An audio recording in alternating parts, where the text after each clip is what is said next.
Marilah kita dengarkan sambutan dari Dekan Fakultas Kedokteran UIN Syarif Hidayatullah Jakarta kepada Bapak Dr. Ahmad Zaki, Magister of Epidemiologi, Spesialis Ortopedi di Persi. Ya, terima kasih Naya Esket, insya Allah sebentar lagi ya. Bismillahirrahmanirrahim. Assalamualaikum warahmatullahi wabarakatuh. Selamat pagi, salam sejahtera buat kita semua. Bapak Ibu sekalian yang hadir baik melalui Zoom, YouTube dan IG Live, kemudian para narasumber, Dr. Ara dan Dr. Erike, saya kira ini sudah sesuai dengan kompetensi dan terkait dengan topik kita ya, nih para ahli yang menjadi narasumber di pagi hari ini. Saya mau menyampaikan mungkin 3 hal. Yang pertama bahwa sesuai dengan Tridharma Perguruan Tinggi, tentunya Fakultas Kedokteran UIN Jakarta ingin memberikan edukasi kepada masyarakat sebagai bagian dari pengabdian masyarakat dari staf dan alumni serta sivitas akademika FK UIN Jakarta untuk topik-topik yang menjadi tren di tengah masyarakat yang banyak juga identifikasi tren isu banyak di masyarakat atau sivitas akademika yang menarik untuk diangkat menjadi webinar. Dan karenanya kami juga berharap agar apabila ada masukan-masukan terkait dengan usulan untuk topik yang dibahas dapat disampaikan ke panitia. Dan yang terakhir, kita juga berharap agar webinar ini memiliki impact yang positif saja perubahan tapi juga pemahaman yang betul secara ilmiah begitu tentang topik yang sedang didiskusikan.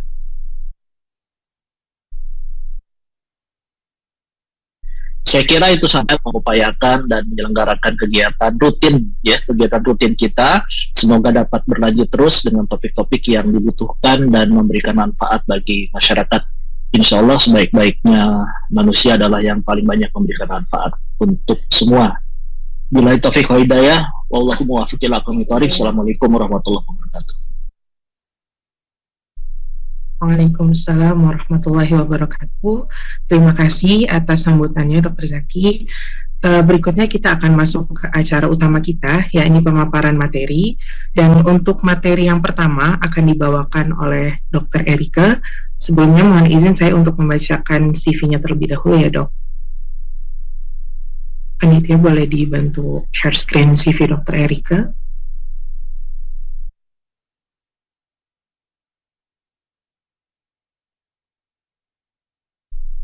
Baik, untuk pemateri pertama akan kita mulai terlebih dahulu, mohon maaf, dari Dr. Sahara untuk materinya mengenai diagnosis, pencegahan, penata laksanaan komplikasi. Mungkin boleh dibantu untuk CV-nya terlebih dahulu. Baik, berikut adalah CV Dr. Sahara. Beliau bernama Dr. Sahara Effendi, Magister of Science, spesialis anak. Berikut adalah pengalaman kerja beliau sebagai dokter spesialis anak di RS Buah Hati Ciputat, RS Buah Hati Pamulang, RSU Petukangan Jakarta, lalu merupakan residen dari spesialis anak di RSUP Sarjito Yogyakarta, dan sempat bekerja sebagai general practitioner di RSUD Tangerang Selatan, beserta pernah menjadi general practitioner di klinik spesialis Zamzam Jakarta Selatan, dan menjadi research assistant RSUD Fatmawati Jakarta, dan juga menjadi dokter umum di RSUD Hendrikus Fernandes Larang Donka NTT. Baik, untuk riwayat edukasi beliau adalah lulusan dari UIN Syarif Hidayatullah Jakarta tahun 2014 dan melanjutkan spesialisnya, melanjutkan clinical medical science-nya di Universitas Gadjah Mada atau UGM, dan melanjutkan pendidikan spesialis anak di Universitas Gadjah Mada. Boleh dilanjut. Dan berikut adalah achievement beliau. Insya Allah luar biasa, adalah cum laude, lulusan dengan predikat cum laude. Dan berikut adalah writing skill beliau, di mana ada beberapa publikasi yang pernah beliau sertakan juga, dan untuk skills ataupun keterampilan beliau seperti yang tertera pada layar. Baiklah, tidak menunggu lama lagi, marilah kita mulai pemaparan materi yang pertama kepada Dokter Sahara. Apakah sudah ada, Dok?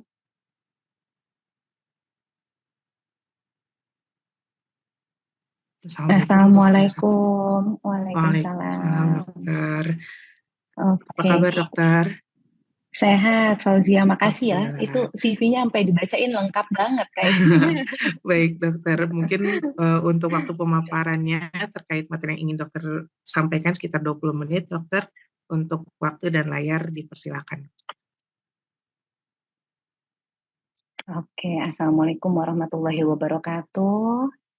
Ini nggak tahu kalau ternyata jadi saya duluan sebelum Dokter Erika, jadi belum nyeting background nih. Nanti saya izin pakai blur aja, tadi kalau pakai backgroundnya wajahnya ketutup. Sebentar ya.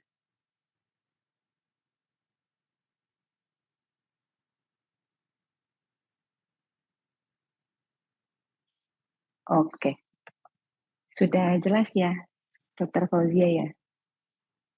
Sudah bisa dilihat itunya. Bisa, Dokter. Oke, bismillahirrahmanirrahim. Assalamualaikum warahmatullahi wabarakatuh. Selamat pagi Bapak Ibu sekalian. Selamat pagi saya ucapkan kepada guru-guru saya, Dr. Ahmad Zaki, spesialis ortopedi konsultan, Dr. Erika, kemudian seluruh segenap teman-teman sejawat, kakak-kakak senior, dan Bapak Ibu sekalian yang sudah bersedia hadir di pagi hari ini. Hari ini saya diminta untuk bersama-sama kita belajar bareng mengupas kembali mengenai pneumonia. Nanti mikrobiologinya akan dipaparkan lebih lanjut oleh Dr. Erika. Slide. Jadi untuk apa-apa saja yang kita bahas hari ini, itu outline-nya adalah tentang apa itu pneumonia, seberapa sering ada kasusnya, nanti sebahaya apa pneumonia, penyebabnya bagaimana yang akan lebih lanjut dipaparkan oleh Dr. Erika, kemudian faktor resikonya apa saja, bagaimana kita sebagai orang tua di rumah mengenali tanda dan gejalanya, bagaimana terapinya, serta adakah pencegahan yang dapat kita lakukan agar anak-anak kita tidak mengalami pneumonia. Slide. Nah ini, jadi Bapak Ibu sekalian, teman-teman semua, pneumonia itu sebenarnya adalah infeksi atau radang paru akut sebagai respon terhadap masuknya mikroorganisme atau benda asing, jadi seperti asap rokok dan polusi udara. Jadi ternyata penyebabnya itu multi, bukan hanya satu atau dua penyebab saja yang menyebabkan terjadinya peradangan. Itu kalau Bapak Ibu bisa lihat di sebelah kanan, harusnya di alveolus kita, daerah yang paling ujung sekali dari paru-paru kita, itu bisa mengembang dan terisi udara. Tapi pada pneumonia dia penuh oleh cairan peradangan. Nah, kenapa kok di anak-anak jadi sangat parah sekali, tidak seperti di orang yang lebih dewasa? Karena tenggorokan anak-anak kita itu ukurannya jelas lebih kecil daripada punya kita, sehingga yang paling bawah itu yang dilingkari merah itu menjadi lebih kecil lagi pada anak-anak kita, sehingga apabila tertutupi sekret sedikit saja itu akan memberikan efek yang signifikan pada anak-anak kita. Slide. Nah, ternyata pneumonia itu merupakan penyebab paling besar nomor 1 pada balita di dunia. Jadi kalau kita bisa lihat pada diagram yang sebelah kiri, itu ada 2 bagian. Yang sebelah kiri banget itu yang warna ungu-ungu biru itu ya, itu untuk anak umur 1 sampai 5 tahun, sedangkan yang kuning-kuning di sebelah kanan itu adalah anak masa neonatus atau kurang dari 1 tahun. Kurang dari 1 bulan, mohon maaf. Nah, itu ternyata kalau di usia 1 sampai 59 bulan atau sampai 5 tahun, dari umur 2 bulan sampai umur 5 tahun, pneumonia itu bisa menyebabkan kematian pada anak di dunia sekitar 12,8%. merupakan yang paling besar nomor 1, diikuti diare yang nomor 2. Di dunia datanya itu setiap tahun pneumonia itu menyebabkan 1,3 juta anak meninggal, sehingga kurang lebih kalau kita rubah itu, kita konversikan, setiap 30 detik ada 1 anak di dunia ini yang meninggal karena pneumonia. Jadi sangat luar biasa, seram sekali. Slide. Di Indonesia gimana? Ternyata di Indonesia, kita bisa lihat kalau di Indonesia datanya itu dia 29 hari ke 11 bulan, jadi terbagi ya. Kemudian yang di sebelah kanan itu umur 1 tahun sampai 59 bulan, itu pneumonia merupakan penyebab kematian nomor 2, yaitu 9,5%. Nah, proporsinya agak beda karena dia start ngitungnya dari usia 1 tahun, bukan dari usia 2 bulan. Slide. Sedangkan kalau tadi itu kan kejadian kematiannya baik di dunia maupun di Indonesia. Nah, kalau ini kejadian pneumonianya di Indonesia. Jadi kejadian pneumonia di Indonesia itu sangat banyak. Kita lihat di kotak-kotak biru sebelah kiri itu kurang tahun dari 2017, itu kurang dari setahun itu di Indonesia yang kena sekitar 175.000 orang. Nah, yang meninggal di tahun 2017 itu sampai 1.752 anak meninggal karena pneumonia di Indonesia. Nah, menurut data Riskesdas, di Indonesia itu 1 dari 5 kematian anak sampai saat ini masih disebabkan oleh pneumonia. Itu makanya mengapa sekarang teman-teman, Bapak Ibu sekalian mulai familiar bahwa sekarang kita imunisasinya sejak tahun 2022 kemarin sudah mewajibkan imunisasi PCV. Slide. Nah, ini faktor resikonya. Ternyata penyebab-penyebab yang akan memberatkan anak terjadi pneumonia bukan sekedar terpapar virusnya atau bakterinya, melainkan karena yang pertama tidak diberikan ASI atau hanya sebentar pemberian ASI-nya. Ini ada data di sebelah kiri atas bahwa anak bayi yang tidak disusui atau tidak diberikan ASI 15 kali lebih besar mungkin meninggal akibat pneumonia dibanding anak yang mendapat imunisasi eksklusif selama 6 bulan. Kemudian kondisi gizi buruk, tidak diimunisasi, usia yang ekstrim, maksudnya lahir prematur gitu ya. Kemudian adanya anak yang banyak di rumah, kepadatan di dalam rumah tangga atau kepadatan penduduk di wilayah tersebut, prevalensi tingginya karier nasofaring bakteri yang patogen, kemudian pajanan polusi udara seperti asap rokok, asap bakaran biomas buat masak, polusi udara lingkungan, cuaca dingin, usia ibu yang terlalu muda, berat lahir yang terlalu rendah, serta defisiensi vitamin A merupakan resiko-resiko yang sangat signifikan menyebabkan pneumonia pada anak. Slide. Nah, ini penyebab pneumonia berdasarkan virus yang tersering, bukan berarti tidak memungkinkan mikroorganisme lain menyerang usia ini. Ini mungkin nanti akan dibahas lebih lanjut oleh Dr. Erika, ini kita sekilas saja. Slide. Nah, jadi gejalanya apa sih? Serem banget nih dok, pneumonia ini. Jadi kita taunya ini anak kita batuk biasa atau pneumonia bagaimana? Nah, nomor 1 yang khas, dia yang signifikan ada batuknya, disertai nafas yang cepat, adanya demam, lesu, nafsu makan turun. Kemudian tanda-tanda yang lebih bahaya adalah nafas cepat dengan tarikan dinding dada bagian bawah ke dalam, adanya anak lebih lemah daripada biasanya atau kesadaran malah menurun, kemudian adanya bibir atau lidah yang biru. Right? Nah, nanti ibu bapak di rumah dapat mendeteksi pneumonia setidaknya dengan 2 gejala klinis. Nomor 1-nya itu kalau sudah disertai dengan nafas cepat, yaitu seberapa cepat sih dok yang dimaksud? Kalau usia kurang dari 2 bulan, kurang lebih 60 kali per menit. 2 bulan sampai 1 tahun, kurang lebih 50 kali per menit. Kalau 1 sampai 5 tahun, kurang lebih di atas 40 kali per menit. Nah, ini wajib dihitung selama 1 menit full dalam kondisi anak tenang atau tidur. Jadi bukan saat menangis. Nah, dan baiknya tidak diperiksa ketika demam karena dapat mempengaruhi peningkatan respirasi. serta adakah tarikan dinding dada di bagian bawah, ya, retraksi subkostal itu ada gambarnya di sebelah kanan yang dalam lingkaran merah. Kemudian tanda bahaya yang perlu, mohon maaf, tanda bahaya yang Bapak Ibu perlu tekankan, perlu diingat-ingat, kalau anak kita batuk pilek atau batuk saja tapi sampai nggak mau makan minum sama sekali, anaknya tidak sadar atau lebih banyak tidur, atau disertai kejang dan biru, itu merupakan tanda bahaya yang sudah harus dibawa ke IGD rumah sakit. Right? Nah, kalau ada gejala, hanya gejala saja ya, belum tanda bahaya, apa yang harus dilakukan?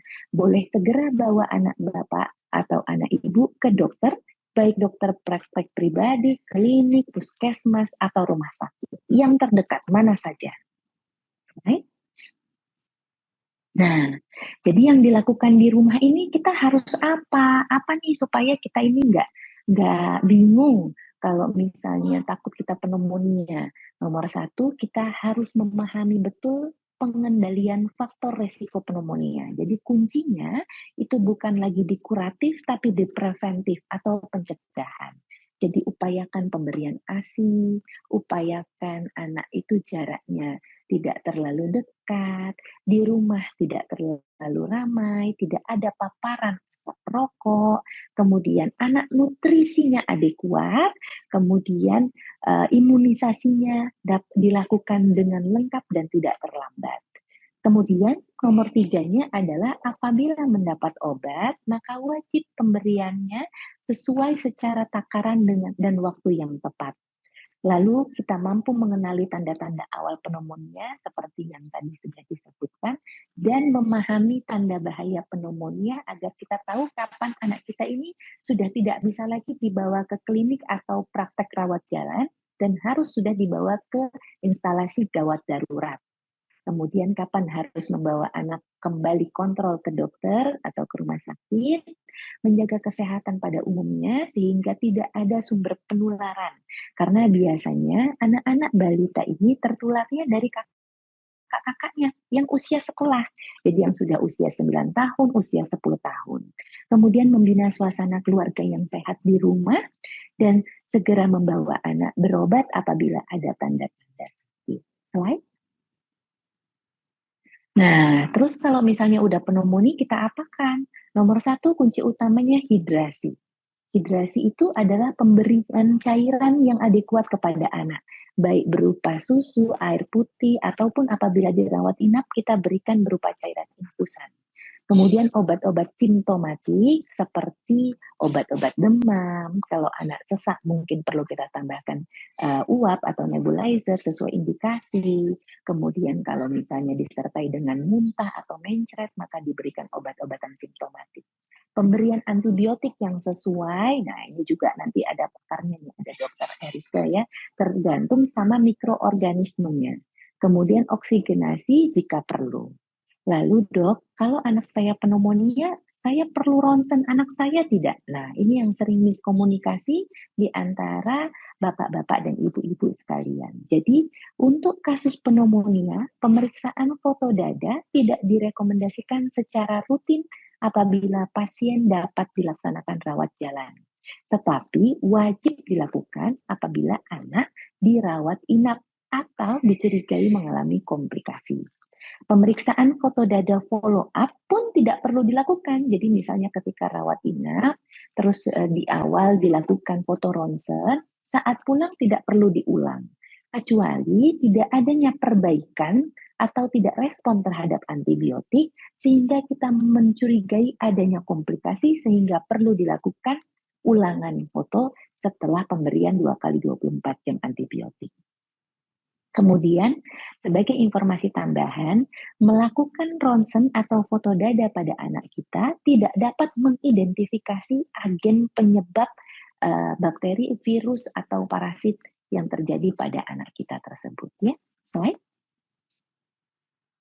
Nah, karena saya lihat di sini yang turut hadir ada juga teman-teman nakes, jadi saya titip selipkan ini adalah revise WHO klasifikasi and treatment of childhood pneumonia pada layanan kesehatan. Jadi ini yang terbaru ya. Yang terbaru itu ada 3 rekomendasi. Rekomendasi yang pertama, itu yang saya garis bawahi, anak-anak dengan pneumonia yang nafasnya cepat tapi tidak ada tanda tarikan dinding dada, maka pemberian antibiotik yang dianjurkan adalah amoxicillin, seminimal mungkin dosisnya setidaknya adalah 40 ml per kilo per kali, 2 kali sehari, selama 5 hari di daerah dengan prevalensi HIV tinggi, tapi jika tidak cukup 3 hari.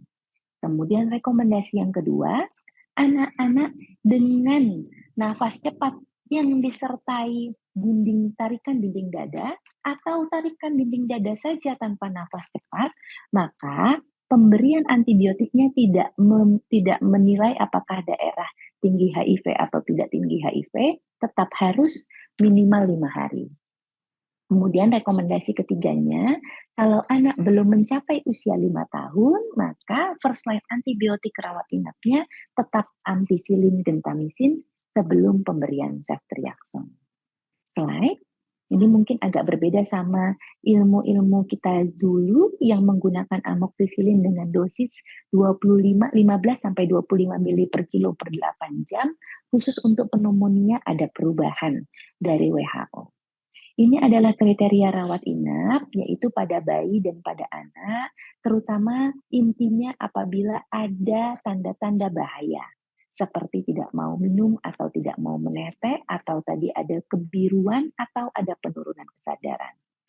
Kemudian ditambah dengan ketidakmampuan keluarga dalam merawat anak tersebut di rumah. Misalnya kalau dirawat di rumah tidak ada yang menemani, tidak ada yang membantu ibunya, atau harus mengurus anak yang lain sehingga tidak memungkinkan fokus ke anak tersebut, maka dapat dibantu untuk dilakukan rawat inap. Dan utamanya lagi apabila anak memiliki desaturasi oksigen, sehingga membutuhkan suplementasi oksigen. Slide. Nah, terus kalau enggak diobati dengan baik, apa dok yang terjadi? Nah, kita bisa lihat di gambar tersebut ya. Apabila tidak diobati dengan baik, maka alveolus atau lubang-lubang udara yang bentuknya kayak anggur di sebelah kiri itu akan terus-menerus terisi cairan eksudat, yaitu cairan peradangan itu yang warna kuning, dan apabila terus-menerus tidak ada perbaikan, jadi dia banjir terus, maka akan menjadi sarang bakteri yang bisa menyebabkan komplikasi seperti parapneumonia, kemudian bisa abses, dan macam-macam lainnya. Sehingga komplikasi tersebut nanti tentunya akan memerlukan pengobatan yang lebih sulit, tidak sebentar, tidak bisa hanya rawat jalan, mungkin bisa sampai harus masuk ke ruang ICU anak. Dan juga bisa menyebabkan kematian seperti yang kita bahas di awal-awal. Slide.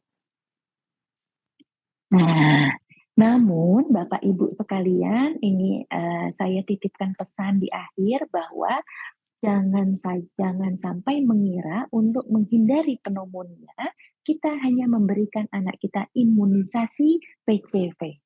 Karena dari penelitian terbukti bahwa pneumonia itu terjadi karena multi mikroorganisme yang masuk ke dalam tubuh si anak. Jadi ibaratnya kalau cuma ada satu kuman yang masuk, itu anak masih bisa toleransi. Tapi ketika berbagai macam, itu nanti udah anak akan kalah terhadap kuman tersebut. Sehingga yang bisa kita lakukan sebagai strategi imunisasi pencegahan pneumonia itu adalah melakukan imunisasi yang satu, mencegah HIB atau Haemophilus influenza B, tadi ada ya, sebagai salah satu penyebab pneumonia usia di bawah 5 tahun, pneumococcus, measles, dan whooping cough atau pertussis. Nah, semua itu adanya di vaksin PCV, yaitu khusus untuk pneumococcus. Measles itu adanya di campak, ya, vaksin MR atau campak. HIB, kemudian pertussis itu adanya di imunisasi pentabio atau DPT, yang Bapak Ibu mungkin lebih familiar, imunisasi yang bikin demam, ya. Jadi kita butuh kelengkapan 3 ini untuk menghindari anak kita terjangkit pneumonia, pun terjangkit adalah pneumonia yang tidak berat. Right? Jadi take home message-nya untuk Bapak Ibu sekalian, teman-teman sekalian, bahwa pneumonia sampai saat ini masih bertanggung jawab atas kematian anak di bawah usia 5 tahun. Data terakhir di 2019 telah membunuh 740.180 anak di tahun 2019 saja, 1 tahun saja. Dan pneumonia ini bisa disebabkan baik virus, bakteri, maupun jamur, dapat dicegah dengan imunisasi, nutrisi adekuat, dan menjaga kondisi lingkungan, termasuk asap rokok di dalamnya. Pneumonia ini merupakan yang disebabkan oleh bakteri, sangat dapat diobati dengan antibiotik, namun sayangnya dalam penelitian ternyata hanya sepertiga dari anak dengan pneumonia mendapat antibiotik yang mereka butuhkan, yang sesuai. Slide terakhir. Jadi mulai sekarang kita selalu umumkan dan selalu ingat-ingat untuk stop pneumonia pada anak, yaitu nomor 1 S-nya, yaitu ASI eksklusif 6 bulan, kemudian T-nya tuntaskan imunisasi untuk anak, O-nya obati ke fasilitas kesehatan apabila ada tanda anak sakit, dan P-nya pastikan kecukupan gizi anak Anda dan hidup dengan bersih dan sehat. Saya rasa itu slide terakhir. Terima kasih banyak atas perhatiannya. Semoga bermanfaat. Waktu dan tempat saya kembalikan kepada MC kita yang cantik. Terima kasih Bapak Ibu sekalian, dokter-dokter sekalian. Saya tutup. Assalamualaikum warahmatullahi wabarakatuh. Waalaikumsalam warahmatullahi wabarakatuh. Terima kasih banyak kepada Dokter Sarah atas pemaparan materinya. Mantap banget gejala stopnya ya dok ya, untuk memberhentikan kasus pneumonia pada anak ini. Baiklah, para peserta webinar, saya mohon izin mengingatkan untuk apabila ada dari para peserta yang ingin mengajukan pertanyaan, boleh dituliskan melalui kolom komentar, atau boleh nanti langsung raise hand untuk bertanya secara langsung melalui Zoom. Baiklah, kita lanjut untuk materi kedua, yakni adalah materi yang akan dibawakan oleh Dr. Erike. Sebelumnya, saya mohon izin untuk membacakan CV Dr. Erike terlebih dahulu. Baik, ini adalah CV dari Dr. Erike. Beliau bernama Dr. Erike Anggreni Suarsono, mikrobiologi klinis, di mana beliau lahir di Kediri tanggal 26 September 1981 dengan data diri sebagai berikut. Boleh lanjut ke bawah. Berikut adalah riwayat edukasi beliau. Untuk di Universitas Jember Indonesia, beliau mendapatkan gelar medical doctor-nya, kemudian mengambil spesialis mikrobiologi klinis dari UI, dan mengambil program doktoral di Universitas Indonesia juga. Kemudian beliau mendapatkan beberapa penghargaan dari American Society of Microbiology. Itu adalah Young Ambassador of American Society for Microbiology in Indonesia, dan mendapatkan penghargaan sebagai researcher with high quality scientific publication in health and drug development. Dan berikut adalah riwayat pekerjaan beliau, di mana beliau sempat menjadi ikut courses dan di bagian bawah boleh dilanjut. Ada riwayat publikasi dari berbagai macam jenis publikasi, dan beliau sekarang bekerja sebagai Wakil Dekan di FK UIN Jakarta, kemudian sebagai Chairwoman of Center for Molecular Research and Diagnostic of Faculty of Medicine. Beliau juga merupakan clinical biologist, microbiologist, and member of Antimicrobial Steward Committee, dan juga beliau sebagai Chief of Microbiology Department of Faculty of Medicine of UIN Syarif Hidayatullah Jakarta, dan sempat menjadi clinical microbiologist part-time consultant and member of Antimicrobial Steward Committee di RSHI Jakarta. Masya Allah, luar biasa sekali dari CV beliau ini. Dan pada hari ini beliau akan berbagi yaitu tentang diagnosis, pencegahan, penataan laksana, dan komplikasi terkait dari segi mikrobiologinya kepada Dr. Erike. Apakah sudah ada, Dok? Assalamualaikum, ya. Dokter. Waalaikumsalam. Suara saya sudah jelas? Jelas, Dokter. Untuk waktu pemaparannya 20 menit, Dokter. Untuk waktu dan layar dipersilakan. Oke, terima kasih. Ya, bismillahirrahmanirrahim. Assalamualaikum warahmatullahi wabarakatuh. Yang saya hormati Dr. Ahmad Zaki, spesialis ortopedi, magister epidemiologi, dekan dari FK UIN Syarif Hidayatullah Jakarta, Dr. Sarah Effendi, teman-teman MIT, dan juga para undangan maupun peserta webinar dari FK maupun dari luar UIN Jakarta, baik yang mengikuti secara Zoom, live IG maupun live YouTube. Jadi tadi Dokter Sahara sudah cukup menjelaskan mengenai pneumonia pada anak ya. Jadi memang tadinya saya duluan gitu di rundown acaranya, tetapi karena nanti kalau bicara mikrobiologi dulu mungkin terlalu dalam, jadinya diberikan penjelasan dulu sebenarnya tentang pneumonia itu apa yang perlu diwaspadai oleh orang tua. Nah, kira-kira setelah memahami kira-kira gejala pneumonia seperti apa, kemudian nanti di rumah sakit diapakan. Nah, kita baru bicara tentang penyebabnya. Ya, jadi next slide. Sebagaimana tadi Dokter Sahara sudah sampaikan, Bapak Ibu peserta webinar sekalian bisa melihat pada gambar ya, di situ ada alveolar sac gitu ya. Jadi yang kantong alveoli ya, kantong yang isinya udara di dalam paru-paru manusia. Nah, kalau itu yang mengalami infeksi, ada patogen atau ada bakteri yang berada di situ, nah itu nanti bisa menyebabkan inflamasi gitu ya, meradang, jadi bisa meradang. Terus akhirnya jika itu terjadi terus-menerus seperti di slide Dokter Sahara tadi, kita akan menemukan gejala klinis yang nyata, misalnya sesak gitu ya, karena tempat kantong-kantong itu berisi udara yang nanti kalau kantong-kantong itu meradang, akhirnya kan sirkulasi udara terganggu sehingga akhirnya sesak dan lain sebagainya. Nah, apa yang bisa menyebabkan kantong-kantong udara yang kecil di dalam paru-paru kita mengalami tidak bisa berfungsi dengan sempurna atau mengalami peradangan? Nah, itu slide berikutnya. Jadi bisa karena berbagai faktor. Jadi next, bisa jadi dari virus, bisa jadi dari jamur, bisa jadi dari bakteri. Nah, bakteri yang paling sering pada anak-anak ini adalah Streptococcus pneumoniae. Meskipun sebenarnya Streptococcus pneumoniae ini bisa ditemukan pada saluran nafas normal gitu ya. Artinya bakteri dia bisa sebagai flora normal di saluran nafas manusia. Terus kemudian ada yang kedua namanya Haemophilus influenzae. Yang keduanya ini sudah tersedia vaksin. Jadi artinya kalau tadi Dokter Sahara sudah menjelaskan bisa dicegah dengan vaksin, maka Bapak Ibu sekalian kalau putra-putrinya bisa mendapatkan vaksinasi ini, lebih baik diberikan ya vaksinasi pneumokok dan vaksinasi HIV, supaya nanti kalau memang ada paparan bakteri tersebut, gejala klinis yang dirasakan itu tidak parah gitu. Nah, kemudian virus-virus yang paling sering sebenarnya pneumonia pada anak-anak tuh bisa disebabkan oleh apa saja gitu ya, tetapi yang paling sering ditemukan tentunya kalau kita bicara agennya akan panjang lebar gitu ya, tapi saya memaparkan apa yang paling sering ditemukan.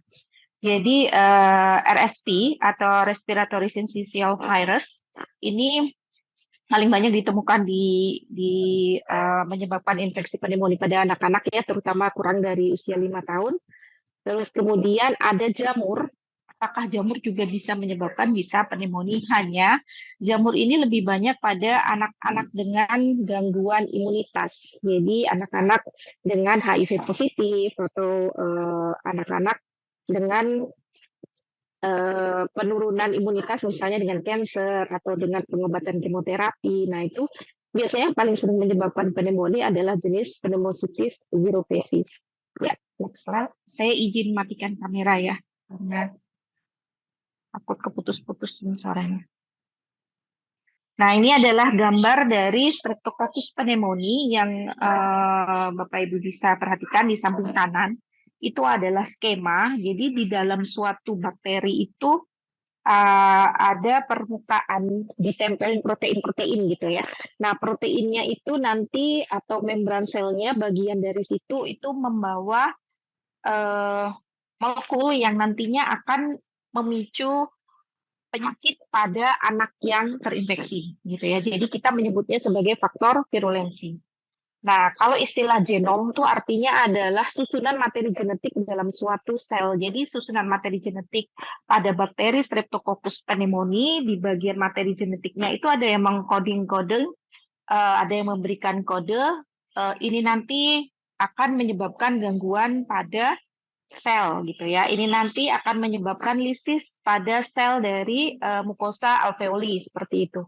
Nah, jadi di genomnya itu, di susunan materi genetiknya itu ada daerah-daerah yang nantinya akan mengkode atau eh, memberi instruksi kepada bagian tubuh sel gitu ya untuk melakukan bagaimana istilahnya ya, menyerang gitu ya, menyerang apa yang harus dilakukan oleh sel bakteri itu untuk menyebabkan penyakit pada sel manusia. Nah, faktor virulensinya itu macam-macam. Ada IgA protease. Nah, IgA protease ini yang namanya protease kalau dalam dunia kedokteran itu semacam enzim gitu kan, yang fungsinya protease itu berarti memecah protein. Artinya protein di dalam sel itu bisa dipecah oleh bakteri Streptococcus pneumoniae. Jadi tadi ada bagian molekul di dalam tubuh bakteri yang bisa memecah protein-protein di dalam sel. Nah, terus kemudian ada pneumolisin, ini semacam toksin gitu ya, yang bisa menyebabkan kerusakan di dalam jaringan sel alveoli maupun sel paru. Nah, terus kemudian ada kapsul polisakarida ya, di gambar sebelah kanan itu ada selubung. Jadi Streptococcus pneumoniae itu punya selubung yang menyelubungi bakterinya. Nah, selubungnya itu bisa menyebabkan Streptococcus pneumoniae tidak dikenali oleh sistem imun. Jadi karena dia diselubungi kapsul, maka nggak bisa dihancurkan oleh sel fagosit yang bertanggung jawab terhadap pertahanan tubuh di dalam manusia. Nah, apalagi kalau anak-anak kan memang sistem imunnya kurang bagus. Tadi Dokter Sahara beberapa kali menyampaikan anak yang tidak mendapatkan kecukupan ASI itu nanti akan lebih sering terkena pneumonia. Nah, menurut riset atau penelitian, anak-anak yang tidak mendapatkan ASI itu pola mikrobiota, jadi populasi bakteri yang ada di dalam usus itu akan terganggu. Nah, kenapa? Apa hubungannya bakteri usus dengan sistem ketahanan tubuh? Nah, ternyata bakteri usus itu memiliki atau memproduksi istilahnya metabolit gitu ya, hasil metabolismenya nanti yang bertanggung jawab untuk mengatur sistem imun di dalam tubuh manusia. Jadi makanya pemberian ASI, terus kemudian pola makan itu berkaitan erat dengan sistem pertahanan tubuh. Jadi sistem pertahanan tubuh itu mengacu pada apa yang kita makan gitu ya. Makanya kalau makanannya kurang sehat, mengganggu pola bakteri yang ada di dalam usus, maka sistem imun di dalam tubuh juga akan terganggu. Itu penjelasan tersebut menjelaskan kenapa anak-anak yang tidak mendapatkan cukup ASI, karena ASI itu kecukupan ASI itu akan menjaga pola mikrobiota di dalam usus dengan baik. Jadi ada bakteri baik yang namanya Lactobacillus Arkenmansia, nah itu akan tetap terjaga komposisinya dengan pemberian ASI. Sedangkan kalau anak-anak yang mendapatkan susu formula, maka bakteri tadi si Lactobacillus Arkenmansia populasinya akan terganggu. Sehingga bakteri yang kurang bagus lebih dominan dibandingkan bakteri yang baik. Seperti itu. Nah, kembali lagi ke Streptococcus pneumoniae.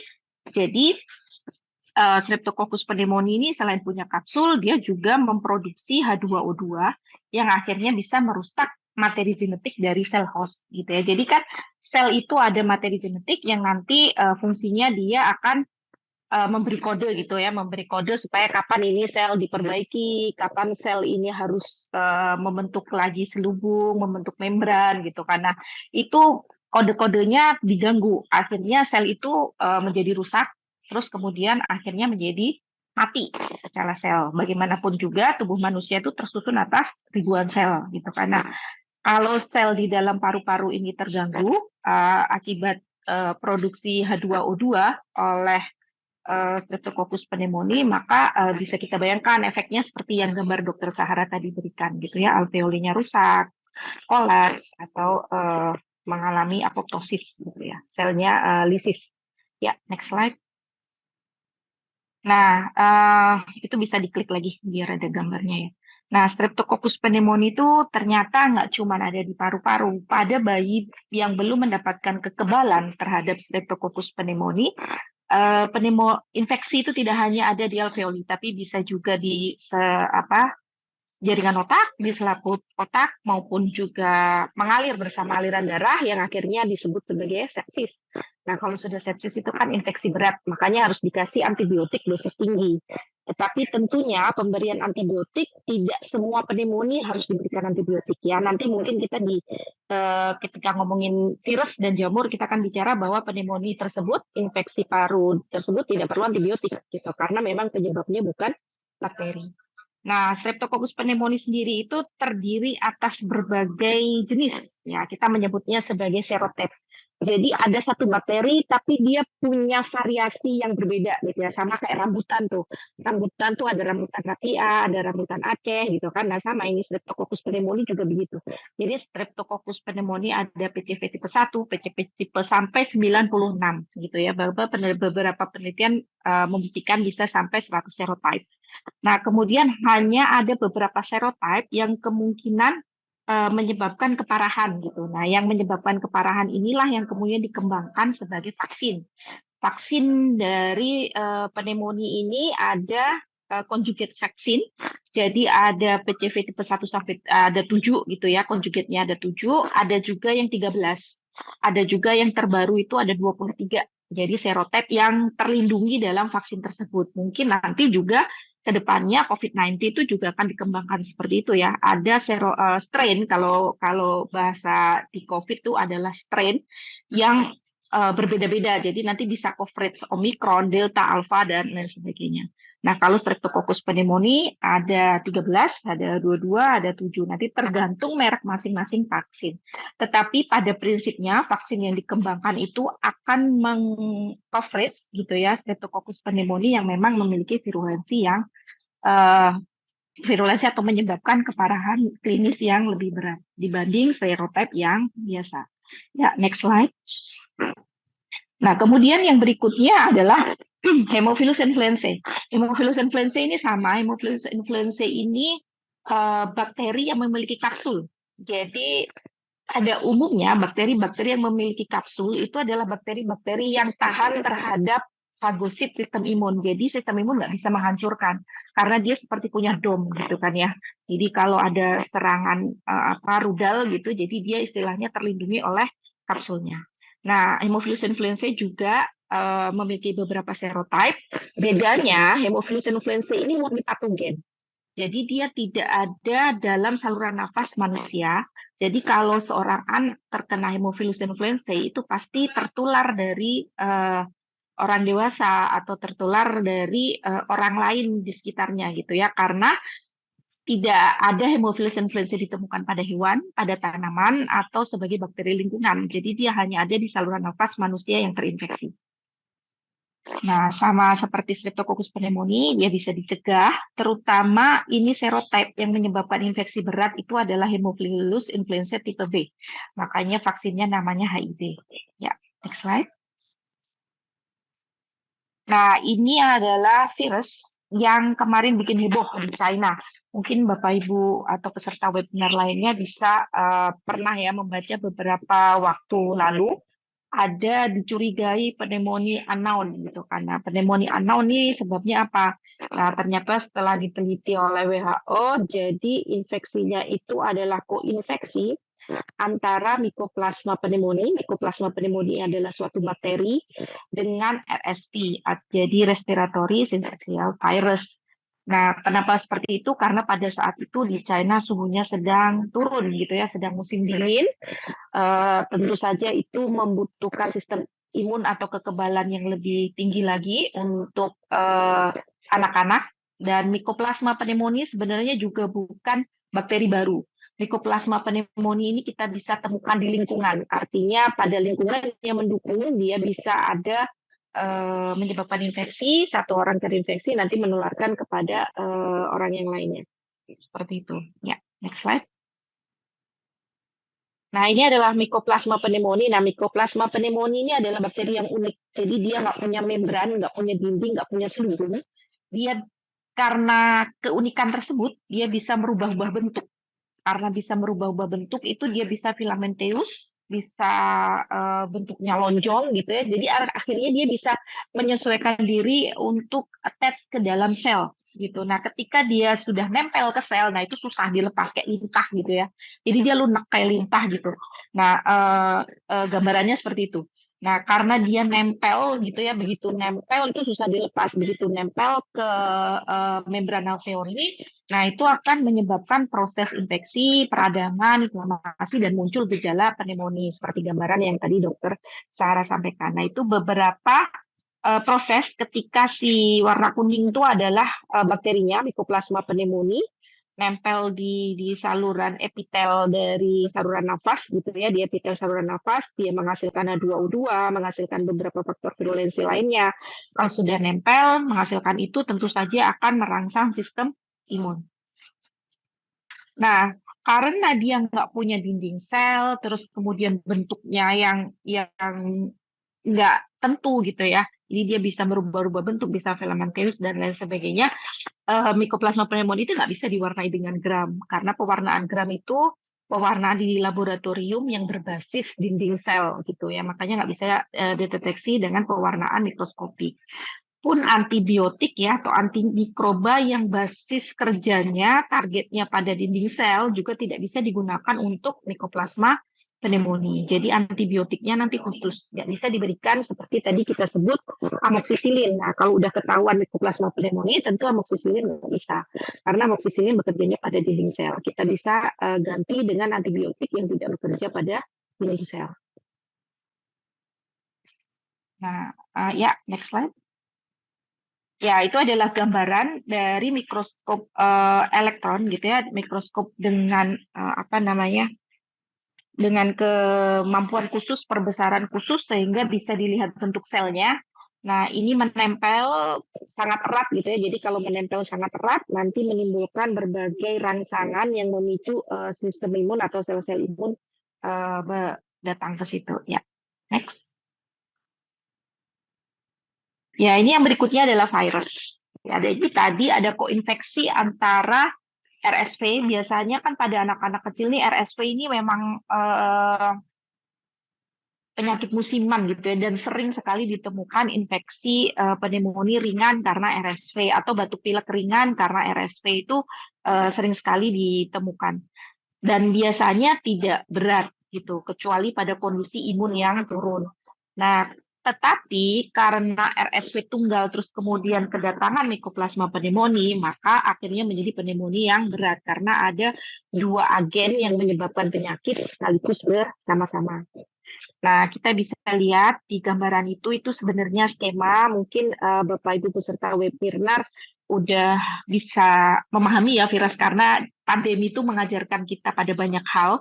Jadi ada materi genetik yang di tengah-tengah yang warna-warni, terus kemudian di permukaannya itu ada protein-protein permukaan yang fungsinya tadi sama seperti agen virulensi atau faktor virulensi dari Streptococcus pneumoniae ya. Ada berbagai macam protein itulah yang nanti yang akan nempel berikatan dengan reseptor di saluran nafas kita, saluran nafas anak itu ya, yang nantinya akan begitu bagian dari virus ini berikatan dengan reseptor pada saluran nafas anak, maka akan ada respon imun berikutnya terkait dengan ikatan tersebut. Nah, respon imun berikutnya itu nanti akan muncul sebagai manifestasi klinik, anak demam, batuk, pilek, sesak, dan seterusnya. Ya, next slide. Nah, ini kita bisa lihat ya skemanya. Jadi di situ ada virus yang akan nempel dengan reseptor di permukaan sel. Terus kemudian virus materi genetik yang di dalam tadi yang warna-warni akan lepas. Begitu lepas, dia akan masuk ke dalam inti sel yang memproduksi kode-kode genetik supaya hostnya itu membantu pembentukan virion yang baru. Kalau virus memang kerjanya selalu begitu. Jadi virus tuh kalau di luar tubuh manusia dia nggak bisa ngapa-ngapain gitu ya. Sama seperti virus COVID, kita kasih bioklin langsung mati, kita kasih alkohol langsung mati. Nah, tapi kalau begitu dia masuk ke dalam tubuh manusia berkaitan dengan reseptor, maka dia akan bisa memperbanyak diri dengan meminta bantuan atau memanfaatkan materi genetik punya dia dan punya host sehingga nanti terbentuk sel virus yang baru.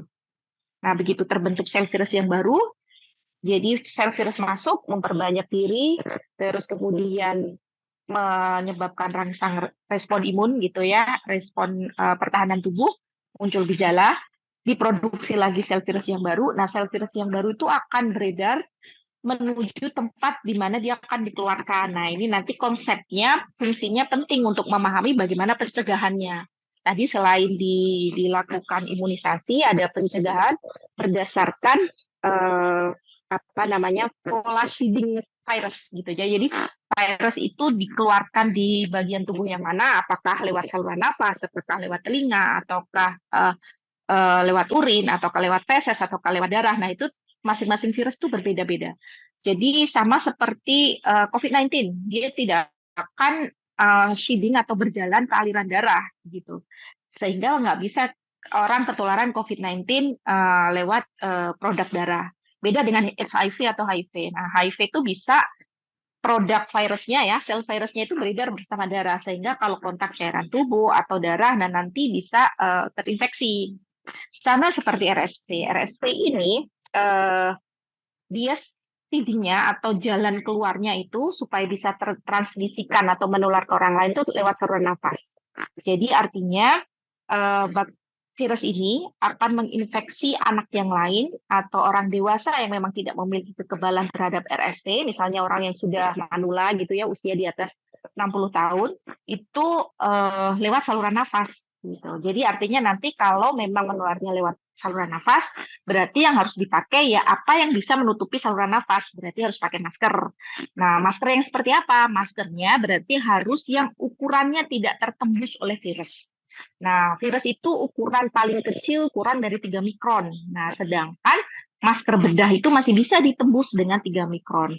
Nah, berarti kalau dalam merawat pasien dengan infeksi-infeksi virus, maka kita pakainya masker N95 yang nggak bisa ditembus oleh partikel ukurannya kurang dari 3 mikron. Nah, seperti itu ya prinsipnya dalam dunia medis bagaimana kita melakukan pencegahan tentunya harus mengenali sifat virus. Virusnya itu keluar lewat mana, bagaimana kita mencegahnya. Ya, next slide. Yang ya ini adalah sebenarnya sekedar informasi ya. Jadi karena RSV itu adalah suatu virus, maka kita tidak perlu memberikan antibiotik. Dan ini adalah bagaimana kita mengembangkan vaksin untuk RSV, terus kemudian terapi dan diagnostik. Di sisi kiri yang ada gambar-gambar mesin itu adalah diagnostik, bagaimana kita mendeteksi RSV itu lewat apa gitu ya.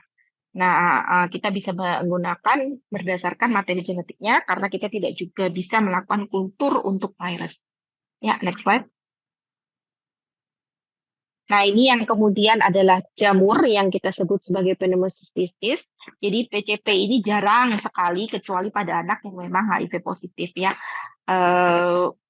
Keluhannya sama, tetapi biasanya kronis gitu ya. Jadi lebih dari 3 minggu perburukan dan memang hanya pada anak-anak dengan imunitas yang rendah. Ya, next slide. Nah, di laboratorium tadi kan Dokter Sarah menyampaikan bagaimana sih kita mendeteksi apakah dengan rongsen saja ataukah bisa dengan pemeriksaan laboratorium. Nah, pada infeksi pneumonia kita bisa melakukan pemeriksaan di laboratorium. Kalau di laboratorium mikrobiologi kita bisa melakukan pemeriksaan deteksi mikroskopik kalau bakterinya kalau infeksinya disebabkan oleh bakteri. Nah, pemeriksaan mikroskopik itu bisa membantu dokter untuk lebih cepat memutuskan antibiotik apa yang diberikan. Misalkan dari pemeriksaan mikroskopik ketemu bakteri gram negatif. Nah, nanti dokternya bisa memilih antibiotik apa yang efektif untuk bakteri gram negatif. Kemudian kalau memang jamur berarti yang diberikan adalah anti jamurnya. Nanti kemudian dari dahak gitu ya. Mungkin pada anak-anak itu agak susah untuk mendapatkan dahak. Nah, biasanya kalau memang berat, kita lakukan induksi sputum, gejala klinisnya berat gitu ya, kita lakukan induksi sputum, meskipun itu juga agak susah, atau biasanya kita bisa lakukan aspirat dari lambung anak ya, harus dimasukkan alat gitu ya, untuk bisa mendapatkan patogennya nih apa gitu ya. Kok diobati tidak perbaikan. Nah, biasanya seperti itu. Nah, terus kemudian yang sebenarnya paling mudah dilakukan tetapi memerlukan alat yang lebih advance itu adalah deteksi molekuler. Biasanya deteksi molekuler itu kita lakukan seperti PCR ya, PCR COVID-19, nah itu namanya deteksi molekuler untuk virus dan untuk jamur. Karena pada prinsipnya virus itu membutuhkan laboratorium yang syaratnya lebih ketat untuk melakukan kultur karena mengkultur virus hidup itu cukup berbahaya, apalagi yang bisa menular lewat saluran nafas. Dan jamur itu memang tidak menjadi pilihan utama untuk kultur karena pertumbuhannya lama. Jadi kita modalitas deteksinya dengan pemeriksaan molekuler. Nah, kalau pemeriksaan darah nanti bisa dilihat oleh dokternya, ini ada peningkatan sel darah putih atau pola pergeseran dari komponen sel darahnya, terus kemudian longsornya bagaimana. Jadi semuanya ini dianalisis oleh dokternya. Untuk pemeriksaan darah juga bisa dilakukan kultur darah ya pada pneumonia, misalkan anaknya terpaksa harus dirawat karena pneumonia berat. Nah, itu bisa dilakukan darah diambil lalu dikultur. Jadi biasanya bakterinya ikut bersirkulasi dengan darah dan akhirnya kita tahu pola kepekaan atau antibiotik apa yang harus diberikan sesuai dengan hasil kultur. Jadi dokternya itu memberikan terapi berdasarkan bagaimana bakteri itu merespon antibiotik gitu. Jadi antibiotiknya bisa diberikan dengan tepat. Nah, makanya itu namanya adalah pemberian antibiotik berbasis kultur. Ya, next slide. Nah, ini adalah pola bagaimana kapan kita melakukan pemeriksaan molekuler. Jadi ini memang patokannya COVID-19 ya, tetapi sebenarnya hampir semua infeksi virus, apalagi virus RSV itu adalah paramyxo, ya virus pernafasan yang akut. Prinsipnya hari-hari hitungan harinya juga akan sama. Jadi ketika ada masa inkubasi, lalu terjadi infeksi, kemudian muncul gejala hari pertama. Nah, sebelum muncul gejala hari pertama, 3 hari sebelum muncul gejala hari pertama itu pemeriksaan PCR gitu sudah bisa dilakukan. RSV pada hari-hari awal itu juga bisa dari swab hidung atau swab tenggorok, itu bisa. Tapi kalau mungkin sudah replikasinya turun ke paru, perbanyakan tadi sudah turun ke paru, nah paling bagus memang dengan sputum atau cairan dari parenkim paru gitu ya. Nah, terus kemudian kalau sudah gejalanya hilang, nah mungkin PCR masih bisa memberikan hasil positif, tetapi belum tentu infeksinya masih ada. Gitu ya, karena PCR adalah mendeteksi materi genetik. Nah, next slide. Nah, di sini ada pemeriksaan antigen, ada pemeriksaan molekuler, ada pemeriksaan antigen antibody. Nah, mana yang harus dipilih? Nah, biasanya nanti dokter akan mewawancara demamnya sudah berapa hari, terus siapa saja yang sakit, terus kemudian sudah mendapatkan terapi apa. Nah, itu kenapa diwawancara seperti itu? Supaya dokter bisa memutuskan apakah gejalanya ini sudah lewat masa inkubasi sampai berapa hari. Sehingga nanti dokter bisa memutuskan kapan dilakukan pemeriksaan antigen, kapan dilakukan pemeriksaan antibodi. Karena ada pada suatu kondisi jika pemeriksaannya kurang dari 5 hari, tentu saja kita akan lebih memilih pemeriksaan antigen. Tapi kalau gejalanya sudah lebih dari 5 hari, nah itu kita lebih memilih antibodi karena di situ antibodinya sudah terbentuk. Sedangkan sebelum 5 hari antigen lebih terpilih karena memang antibodinya belum terbentuk. Jadi ada beberapa pertanyaan dari dokter yang sebaiknya dijawab dengan kondisi yang sebenarnya supaya dokter bisa memilih metode deteksi yang paling tepat. Ya, next slide. Oke, next. Nah, ini tadi ya langsung dimunculkan saja. Nah, pencegahannya, ya, next. Jadi pencegahannya itu tergantung tadi penyebabnya apa. Kalau penyebab bakteri itu ukurannya ada 3-5 mikron, artinya ukurannya besar gitu ya, meskipun tetap aja ukurannya mikron. Nah, karena dia ukurannya besar, maka dia akan menular lewat droplet. Sedangkan kalau virus itu ukurannya kecil, karena kecil dia mudah terbawa angin, makanya dia disebut menularnya lewat aerosol. Jarak capaian droplet ini lebih berat, lebih pendek karena ukurannya lebih besar, makanya berat masanya lebih berat gitu ya. Jadi capaiannya lebih pendek.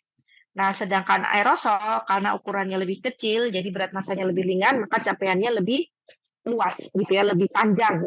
Nah, karena bakteri itu sifatnya droplet, maka masker bedah sudah cukup. Dan bagaimana menjaga jarak?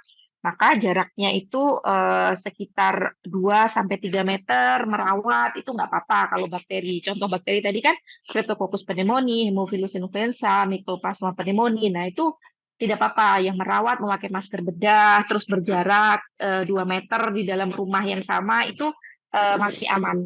Sedangkan kalau virus RSV itu bisa cepat menular. Kenapa? Karena tadi partikel virusnya kurang dari 3 mikron. Ketika dia kurang dari 3 mikron, partikel ini sangat ringan dan bisa melayang bebas di udara. Artinya dia bisa bergerak secara pasif gitu kan. Nah, karena bisa bergerak secara pasif, maka dalam satu ruangan itu tentu saja tidak bisa kita isi banyak. Misalkan anak itu di TK, maka satu anak sakit RSV, maka pasti satu kelas itu bisa mengalami gejala yang sama karena partikelnya itu bisa secara pasif melayang di udara, terhirup bersama udara pernafasan gitu ya. Nah itu kalau aerosol, makanya aerosol itu lebih ideal dicegah dengan memakai masker KN minimal, masker KN95, masker N95, dan masker dengan kerapatan yang tidak bisa ditembus oleh partikel kurang dari 3 mikron. Gitu ya. Jadi itu bisa jangkauan kalau bersin itu pasti lebih tinggi ya jangkauannya karena energi yang dihembuskan gitu ya, energi yang dihasilkan ketika bersin itu tekanan udaranya kan lebih tinggi dibanding ngomong biasa, dibanding teriak dan dibanding batuk gitu ya. Nah, next slide. Nah, kemudian yang ini menjelaskan tentang pemberian vaksin. Kenapa pemberian vaksin itu penting ya? Tadi kalau vaksin pneumokok berarti ada PCV, tinggal berapa pentavalen ataupun valensinya yang berapa nanti tergantung masing-masing merek vaksin. Intinya kalau seseorang divaksin itu maka akan bisa memproteksi orang-orang yang tidak divaksin. Gitu. Jadi kenapa seperti itu? Jadi kalau ada istilahnya vaksin ada herd immunity. Jadi ketika banyak orang yang sudah divaksin, maka orang-orang yang tidak bisa divaksin, misalkan orang dengan imun yang rendah gitu ya, karena mendapatkan terapi kanker atau orang-orang dengan HIV, anak-anak dengan HIV yang tidak bisa diberikan vaksin, nah itu akan terlindungi karena populasinya sudah cukup tervaksinasi, akhirnya agen penyebabnya ini nggak bisa masuk. Nah, itu secara prinsip pada infeksi virus seperti itu, konsep pencegahan lewat vaksinasi. Kalau pencegahan secara langsung, mencegah transmisi dari orang sakit ke tidak sakit, tadi yang prinsipnya ini nular lewat droplet atau nular lewat aerosol. Nah, saya rasa itu saja. Sebelum satu slide terakhir, take home message-nya adalah pneumonia seperti Dokter Sahara tadi sampaikan memang bisa menyebabkan kematian yang cepat. Kemudian kalau memang ini disebabkan oleh antibiotik, disebabkan oleh bakteri, maka diberikan terapi antibiotik. Sedangkan kalau virus tidak perlu diberikan antibiotik. Dan pneumonia yang berat itu bisa dicegah dengan vaksinasi, nutrisi yang adekuat, dan lingkungan yang sehat. Itu saja dari saya. Terima kasih banyak. Wassalamualaikum warahmatullahi wabarakatuh. Waalaikumsalam warahmatullahi wabarakatuh. Terima kasih banyak Dokter Erika atas pemaparan materinya. Sangat banyak ya dok, ternyata penyebab pneumonia itu nggak hanya bakteri, tapi virus, jamur juga bisa berpengaruh. Dan juga ternyata nggak semua obat dari pneumonia itu adalah antibiotik. Baik dok, alhamdulillah ini sudah ada beberapa pertanyaan yang masuk selama pemaparan tadi. Dan mungkin untuk para peserta webinar yang masih berada di Zoom bisa langsung raise hand apabila ingin mengajukan pertanyaan secara langsung yang nantinya akan saya pandu untuk sesi tanya jawabnya. Baik dok, mungkin kita lihat dulu di Zoom apakah sudah ada yang ingin bertanya, boleh silakan raise hand. Kalau belum nanti saya akan ajukan pertanyaan yang melalui chat. Izin ya, boleh. bertanya. Ya, silakan. Mohon maaf, boleh disebutkan namanya dan dari mana asalnya? Ya, baik. Ya, bismillahirrahmanirrahim. Assalamualaikum warahmatullahi wabarakatuh. Alhamdulillahirrahmanirrahim. Allahumma sholli ala sayyidina Muhammad wa ala sayyidina Muhammad wa ba'du. Terima kasih kepada saudari moderator. Izinkan sebelumnya sebelum bertanya saya izin perkenalkan diri. Perkenalkan nama saya Ikhlas Salamal ya, saya dari mahasiswa luar UIN ya, saya dari Universitas Trunaja semester 7 program studi manajemen pendidikan Islam dengan Fakultas Agama Islam. Alhamdulillah saya bisa berkesempatan hadir di webinar ini melalui post snapgram yang ada di IG Fakultas Kesehatan. Pertama saya apresiasi kepada narasumber pada pagi hari ini. Alhamdulillah sangat bermanfaat ya, Dr. Erike, dan juga satu lagi tadi saya lupa, sangat bermanfaat sekali ilmunya tentang pneumonia. Langsung saya ingin bertanya yang pertama untuk kedua narasumber. Yang pertama, pneumonia ini kan penyakit yang disebabkan oleh virus ya. Nah, yang ingin saya tanyakan, apakah penyakit ini sangat berbahaya dan bisa menular ke orang lain? Kemudian yang kedua, kalau sudah menular ini, apakah bisa disembuhkan atau justru bisa sampai menyebabkan kematian?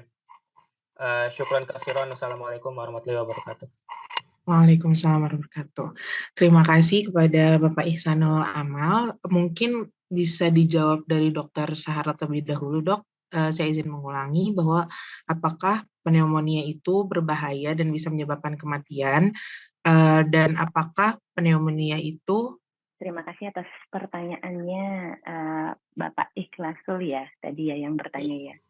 Mungkin ini nanti akan bisa dijawab oleh Dr. Erike lebih komprehensif. Jadi kalau ditanya apakah bisa menyebabkan kematian, jelas sangat bisa. Seperti tadi di slide awal saya tadi, kalau sempat lihat, di dunia ini 30 detik anak tuh, setiap 30 detik satu anak itu meninggal karena pneumonia. Untuk data seluruh dunia ya.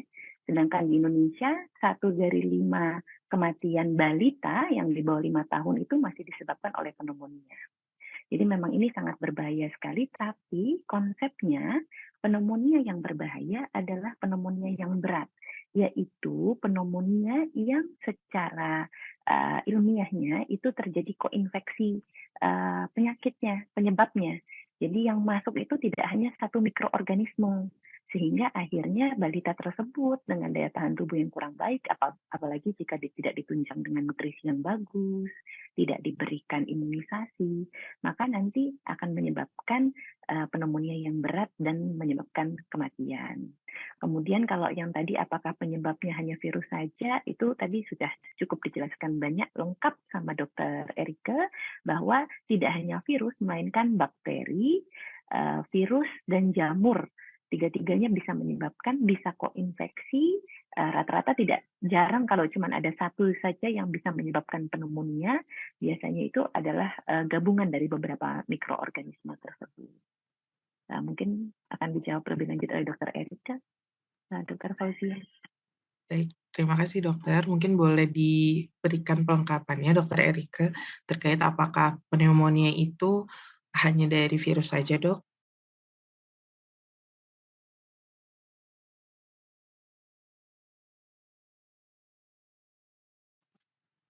Ya, terima kasih atas pertanyaannya. Jadi, kalau seperti saya sampaikan tadi, suara saya jelas ya, host ya? Jelas dokter, dengar dok. Ya, jadi kalau infeksi pneumonia atau pneumonia itu sebenarnya nggak hanya virus. Jadi bisa bakteri tadi yang Haemophilus influenzae, Streptococcus pneumoniae. Kalau virus bisa RSV, bisa SARS-CoV-2, bisa SARS-CoV-1, bisa corona virus yang lain gitu ya. Ada human coronavirus, ada kemudian MERS-CoV-2, MERS-CoV. Nah itu jadi macam-macam sebenarnya penyebabnya. Nah tetapi pada anak-anak yang paling sering menyebabkan infeksi pneumonia itu adalah virus RSV tadi. Nah, anak-anak yang sering terkena RSV ini apa yang biasanya usianya kurang dari 5 tahun karena memang daya tahan tubuhnya belum bagus. Nah, terus kemudian apakah mengancam nyawa? Tentu saja pada kondisi tertentu yang tadi Dokter Sarah sudah sampaikan akan mengancam nyawa. Atau ada lagi yang belum terjawab mungkin? Bagaimana Bapak Ikhlasul Amal, apakah ada yang ingin ditanyakan lagi? Satu lagi mungkin tadi yang terlupa, kalau misalkan anak tersebut sudah terkena penyakit pneumonia ini, apakah bisa disembuhkan, atau maksudnya kalau dipresentasikan tuh berapa persen gitu tingkat kesembuhannya? Mungkin boleh Dokter Sarah, apakah pneumonia pada anak ini bisa disembuhkan dan apakah persentase angka kesembuhannya itu tinggi, Dok? Oke, jadi pneumonia ini sangat amat bisa disembuhkan. Semakin cepat dideteksi, maka tingkat kesembuhannya semakin tinggi dan tidak meninggalkan bekas apapun. Jadi kalau pernah pneumonia bukan berarti besok-besok jadi lebih sensitif, tidak. Tapi apabila kita, ini ada yang bocor sedikit sepertinya ya, host ya. Oke, saya izin lanjutkan. Tapi apabila kita terlambat membawa anak kita ketika kejadian pneumonia, tentunya tingkat kesembuhannya akan menurun.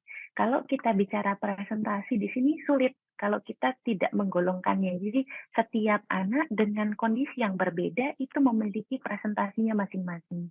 Kok beda-beda? Iya, karena tiap anak memiliki nutrisi atau kondisi gizi yang nggak sama, kemudian cakupan imunisasi yang nggak sama. Jadi sulit untuk kita menyebutkan exact presentasenya. Tapi kalau lebih awal didapatkan, itu tentu akan lebih mudah untuk disembuhkan dibanding yang tidak. Apalagi saat ini kemajuan teknologi banyak ya, kita bisa memberikan antibiotik baik per oral maupun injeksi. Jadi bantuannya sudah lebih banyak dan lebih cepat. Mungkin saya rasa itu yang bisa saya tambahkan, host. Baik, Dokter. Mungkin itu jawabannya ya, Bapak Ikhlasul Amal. Jadi pneumonia itu bisa disebabkan banyak jenis, nggak hanya virus, dan juga bisa disembuhkan dan angka kesembuhannya tinggi apabila dideteksi lebih awal. Baiklah, ada yang ingin ditanyakan lagi, Pak, atau bisa kita berlanjut ke penanya yang lain? Baik, cukup. Terima kasih Dokter Sahara dan Dokter Erika atas jawabannya, insya Allah. Baik, terima kasih. Kemudian, apakah dari Zoom ada yang ingin bertanya kembali sebelum saya ajukan yang melalui teks? Bila belum ada, saya izin untuk menanyakan penanya dari kolom chat. Untuk yang pertama, Dok, ini mungkin untuk Dokter Erika. Apakah kasus yang di Cina tersebut akan menjadi cikal bakal pandemi lagi, Dok? Ya, rasanya tidak ya, karena sebenarnya yang menyebabkan bukan bakteri baru. Dan juga RSV itu tidak hanya terjadi di Cina, di Indonesia pun RSV itu sering terjadi. Nanti Dokter Sarah mungkin bisa menambahkan ya, pasiennya pasti banyak yang RSV. Meskipun tidak dilakukan PCR, tetapi manifestasi klinis atau tanda-tanda gejala yang mengarah ke infeksi RSV itu pasti lebih banyak ditemukan. Nah, kenapa di Cina kemarin kasusnya tinggi sekali? Itu ya karena pas musim dingin saja gitu ya. Terus kemudian Mycoplasma pneumonia pun tidak ada mutasi, tidak ada perubahan siklus hidup, tidak ada faktor-faktor lingkungan lain yang menyebabkan peningkatan Mycoplasma pneumonia ini secara ekstrim. Jadi insya Allah kalau kasus yang terjadi di Cina kemarin itu tidak akan menjadi cikal bakal pandemi yang baru. Baik, Dokter. Mungkin masih sama tentang virus juga nih, Dok. Apakah pneumonia karena virus itu bisa diberikan antivirus, Dok? Ya, pada infeksi virus tertentu ada yang bisa diberikan antivirus gitu ya. Misalkan infeksi oleh paramyxo golongan influenza A gitu ya, seperti penyebab influenza B, seperti penyebab flu burung. Nah, itu kita bisa memberikan antivirus karena memang sudah ada bukti berbasis evidence medicine-nya ya, berbasis bukti ilmiah penelitian yang mengatakan kalau dikasih antivirus ini maka respon klinisnya akan lebih baik. Nah, begitu juga dengan beberapa kasus SARS-CoV-2 pada hari pertama, hari kedua, kalau memang infeksinya masih sangat awal, itu kita juga bisa memberikan antivirus. Tetapi tidak semua infeksi virus itu bisa diberikan antivirus, karena infeksi virus ini mungkin belum ada bukti ilmiahnya yang menyebutkan bahwa kita bisa memberikan antivirus. Nah, itu makanya kita tidak boleh sembarang memberikan terapi antivirus pada infeksi virus tertentu karena setiap virus itu punya sifat sendirinya, punya sifat dia reseptornya akan berbeda dari masing-masing virus. Meskipun RSV ini sama-sama paramyxovirus seperti influenza, tetapi kan dia punya reseptor yang berbeda dengan influenza. Jadi reseptor influenza itu alpha-sialic acid, yang ini protein reseptornya beda lagi. Gitu. Jadi makanya nggak semua antivirus bisa langsung diberikan untuk terapi antivirus. Baik, Dokter dokter. Fauzia, saya coba tambahkan sedikit nih yang Dokter Erika ya, Dok. Silakan, dokter. Ya. Izin Dokter Erika. Jadi benar banget yang tadi disampaikan oleh Dokter Erika. Mungkin saya nambahkan yang perkara mikoplasma atau pneumonia yang di Cina itu sebenarnya di Indonesia itu sudah sering terjadi. Cuman memang pertama ini ada efek ini ya media juga ya. Jadi kadang-kadang jadi lebih terblow up. Padahal sebenarnya kita sudah lama mengenali ini di Indonesia, kita menyebutnya sebagai pneumonia atipik. Jadi ini bukan hal yang baru. Pneumonia atipik itu adalah pneumonia yang gejala sama ronsennya itu nggak sesuai. Nah itu biasanya penyebabnya salah satunya adalah mikoplasma. Kenapa kok nggak sesuai gitu? Jadi ronsennya jelek banget, tapi anaknya cenderung tidak sejelek itu, atau disebut juga sebagai walking pneumonia. Nah ini disebabkan karena si mikoplasma tadi itu dia yang seperti dijelaskan oleh Dokter Erika, dia itu adalah salah satu bakteri yang tidak berdinding sel. Makanya dia itu tidak akan baik apabila diberikan obat dasar atau obat empirik ya. Karena kita itu kan sulit ketika mendiagnosis nggak mungkin langsung melakukan PCR, pewarnaan gram dan sebagainya, sehingga kan awalnya kita memberikan obat empirik berupa amoksisilin tadi. Biasanya anak tidak akan baik dengan amoksisilin ini karena yang dijelaskan Dokter Erika di slide-nya tadi, apabila kita perhatikan baik ya, Dokter Erika membahas bahwa mikoplasma itu adalah mikroorganisme atau bakteri yang tidak berdinding sel sehingga tidak mempan terhadap antibiotik golongan beta-laktam. Nah, yang ini nanti pilihannya antibiotiknya adalah antibiotik yang golongannya salah satunya yang macrolide. Kemudian untuk menjawab yang pertanyaan kedua, bisa nggak kita kasih antivirus untuk pneumonia yang disebabkan oleh virus? Kalau di Indonesia belum lazim. Jadi syukurnya Indonesia adalah negara 2 musim. Jadi penyakit-penyakit virus itu lebih berat terjadi pada kondisi-kondisi yang musimnya itu 4 musim, terutama musim dingin. Makanya kenapa ketika di Cina itu ada virus RSV yang bersamaan dengan si virus dengan mikroorganisme mikoplasma tadi, dia menjadi sangat berat itu karena kondisinya di sana sedang musim dingin yang tadi sempat di-mention oleh Dokter Erika. Jadi kita itu belum rutin, masih jarang sekali kita menggunakan seperti oseltamivir gitu, kita belum rutin untuk di Indonesia. Karena rata-rata di Indonesia virus-virus seperti itu karena kita tidak ada musim dinginnya, tidak ada saljunya, masih relatif self-limiting disease. Tapi kalau di luar negeri, influenza itu yang disebabkan oleh RSV itu sangat mematikan dan bisa menyebabkan kematian gitu. Makanya kalau di luar negeri kalau dengar nonton drama Korea itu ada hati-hati jangan sampai kena influenza karena influenza di sana tuh benar-benar bisa mematikan. Beda sama kalau kita di sini yang 2 musim. Ya, Masya Allah, baik. Makasih dokter untuk penambahannya. Mungkin ini pertanyaan untuk dokter Sahara, dok. Apakah kalau misalkan anak masih menyusu dan ibu memberikan ASI secara langsung, ibunya bisa tertular? Dan apakah itu membuat ibunya jadi berbahaya, dok? Ibunya yang tertular pertanyaannya, jadi anaknya yang sakit. Iya dok, anaknya sakit tapi masih menyusu, apakah kegiatan memberikan ASI dapat menularkan bakteri ataupun patogen dari anak ke ibu? Nah, ini itu jarang sekali ya. Jadi sebenarnya konsepnya itu, kita itu sering melihat, dok ini anak bayi saya sakit. Siapa yang sakit di rumah? Tidak ada. Kemudian malah setelah 3 hari setelah dia sakit, saya sakit. Saya tertular nih sama dia. Jadi sebenarnya anak-anak bayi itu ya, terutama yang bayi kurang dari 1 tahun, kemampuan bangkitnya atau bersinnya itu belum sehebat kita. Nah, kemudian batuknya itu juga belum sehebat kita. Bahkan mereka belum mampu mengeluarkan reak dengan baik, sehingga kemampuan menularkannya itu rendah.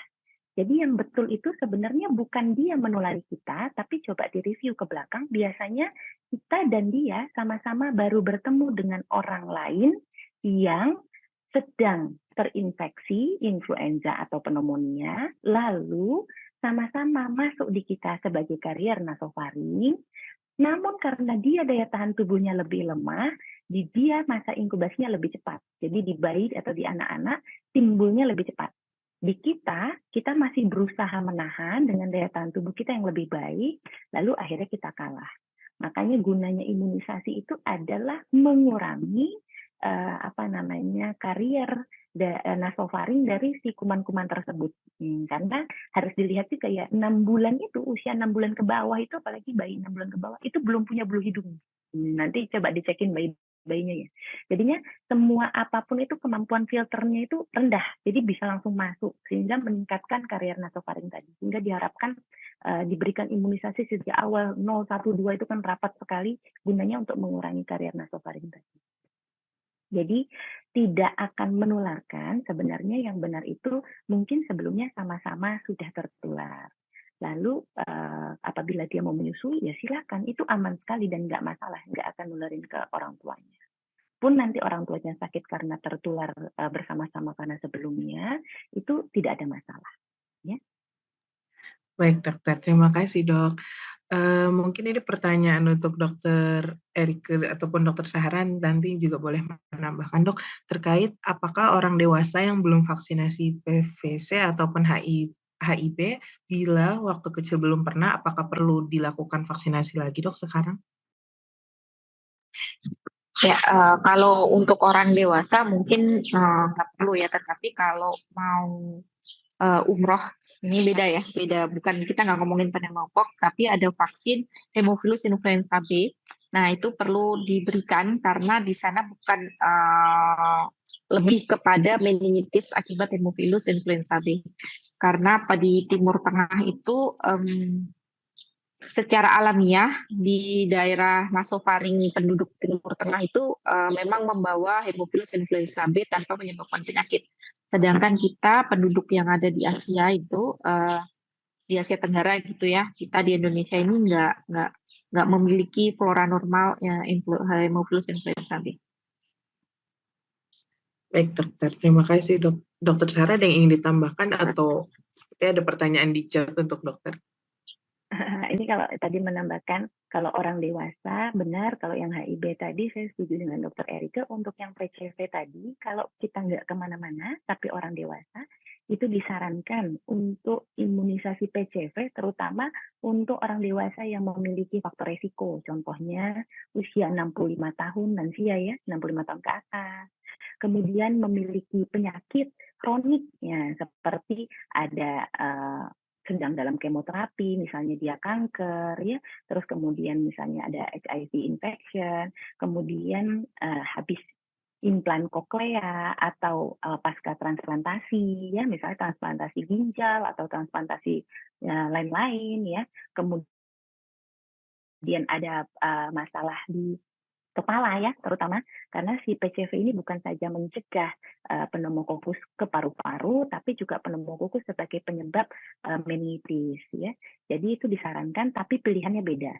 Kalau kita pakainya PCV konjugat yang untuk anak-anak yang terkonjugasi, kalau untuk orang dewasa yang dipilih itu ada yang 65 tahun ke atas tadi yang dengan kondisi-kondisi punya kelemahan tertentu, pilihannya itu namanya PCV 23, yaitu PCV polisakarida. Jadi beda tipe PCV-nya.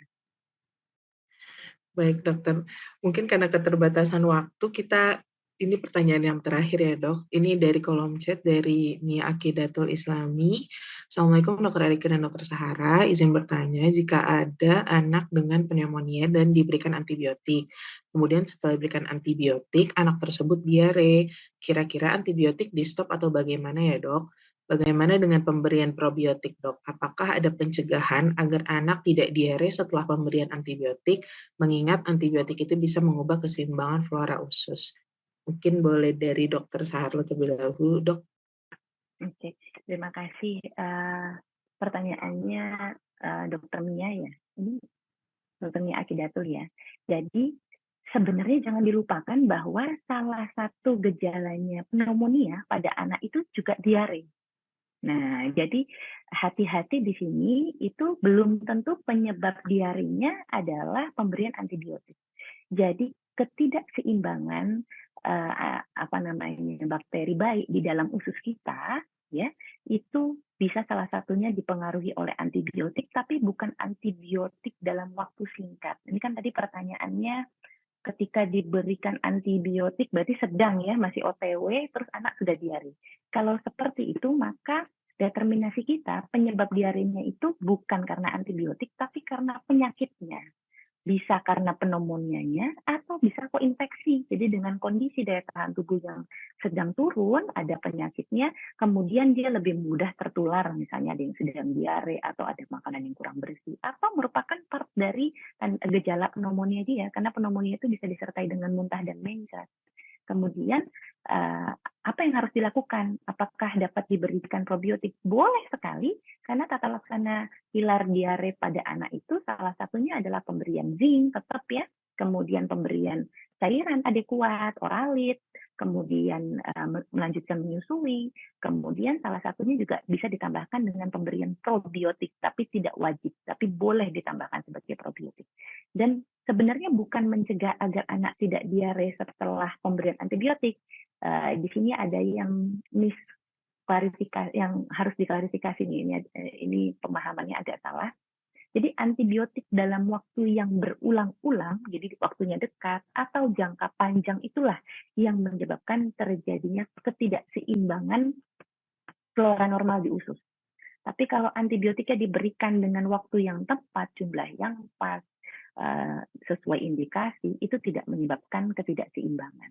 Nah, tapi kalau berulang-ulang jadi pemakaian yang masif, sakit dikit antibiotik, ini belum tegak langsung antibiotik, belum tegak diagnosisnya, belum pasti antibiotik. Padahal Dokter Erika tadi mention di slide terakhir bahwa apabila disebabkan oleh virus, tidak ada tempatnya untuk pemberian antibiotik. Jadi misalnya ternyata tidak menunjang, itulah waktunya kita itu untuk meminta pendapat dokternya, dok ini memang betul perlu antibiotik atau tidak perlu.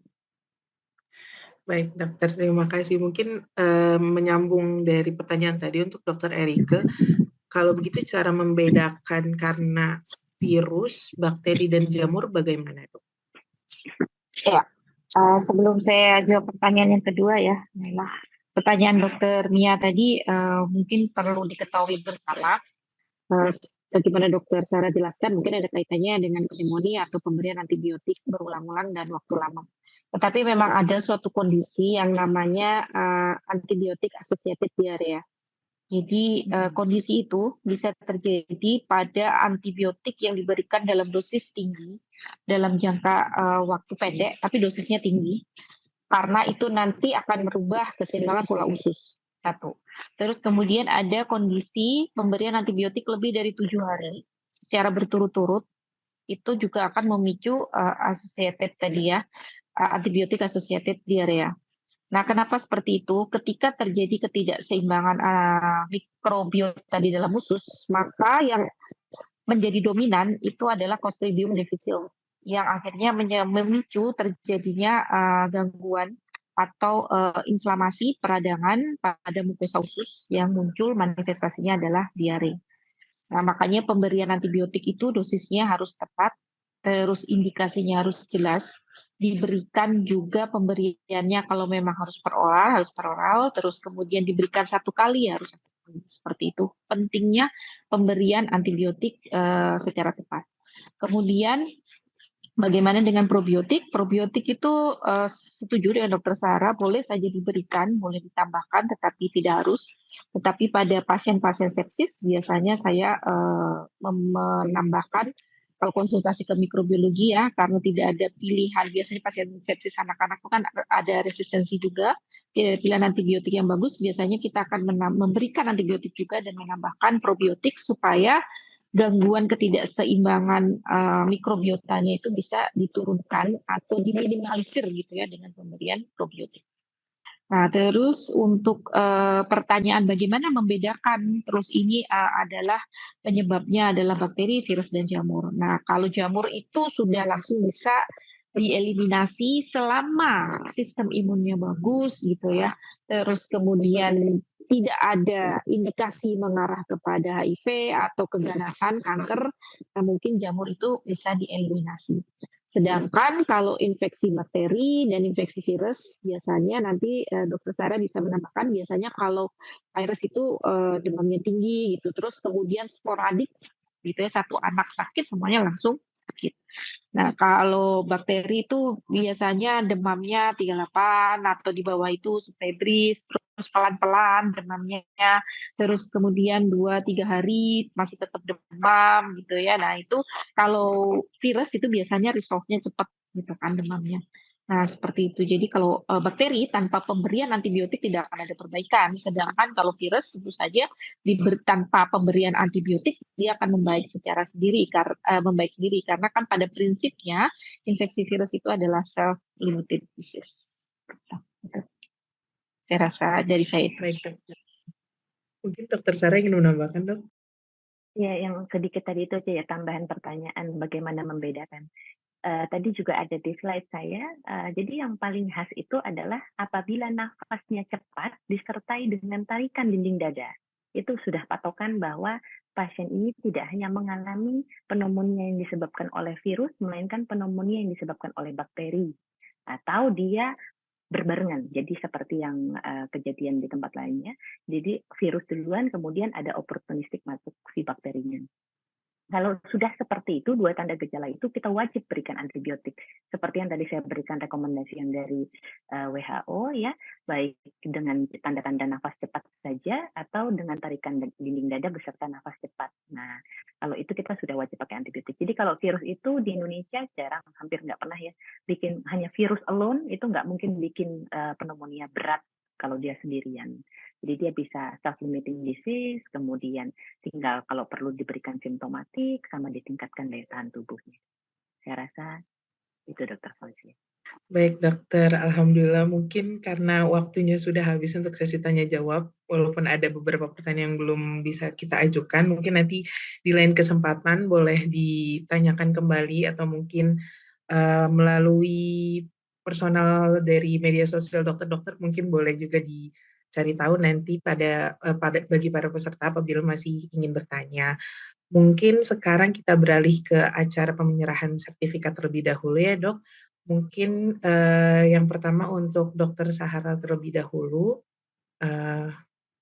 Baik, mohon izin ya, Dok. Ini ada sertifikat yang ingin diberikan, Dok. Betul kan ya, Dok, penulisan namanya, Dok? Betul, betul. Oke, baik, Dokter. Saya izin untuk memandu sesi dokumentasi ya, Dok. Mungkin panitia boleh dibantu untuk dokumentasinya. 1, 2, 3. Mungkin sekali lagi, Dok. 1, 2, 3. Baik, terima kasih Dokter Sarah. Kemudian untuk sertifikat yang kedua, untuk Dokter Erike. Baik, berikut adalah sertifikat untuk Dokter Erike. Mungkin saya izin untuk pandu dokumentasinya ya, Dok. Saya hitung 1, 2, 3. Oke, sekali lagi 1, 2, 3. Baik, alhamdulillah. Terima kasih banyak, Dokter. Terima kasih juga panitia telah membantu untuk share screen. Terima kasih untuk Dokter Sahara dan Dokter Erika yang sudah berbagi ilmu dan juga memberikan banyak sekali insight buat kita-kita yang join Zoom hari ini maupun yang dari IG dan juga YouTube. Mungkin apabila dokter ada kegiatan ataupun ada yang ingin dilakukan lagi, boleh untuk live Zoom terlebih dahulu. Terima kasih banyak, Dokter.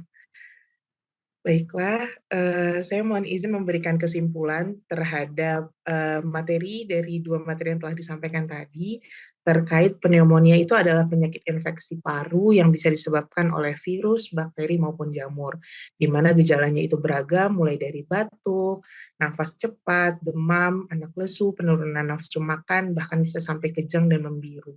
Dan kasus pneumonia pada anak bila tidak ditangani bisa menimbulkan gejala berat dan juga komplikasi dan bahkan berisiko terhadap kematian.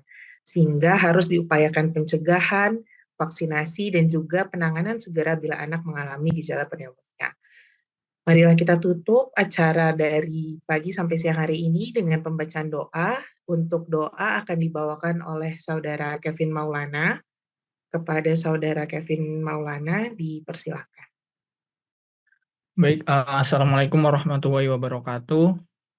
Sebelum mengakhiri webinar pada pagi hari ini, alangkah baiknya kita berdoa terlebih dahulu supaya ilmu-ilmu yang didapat dapat bermanfaat dan membawa keberkahan ke depannya. Al-Fatihah.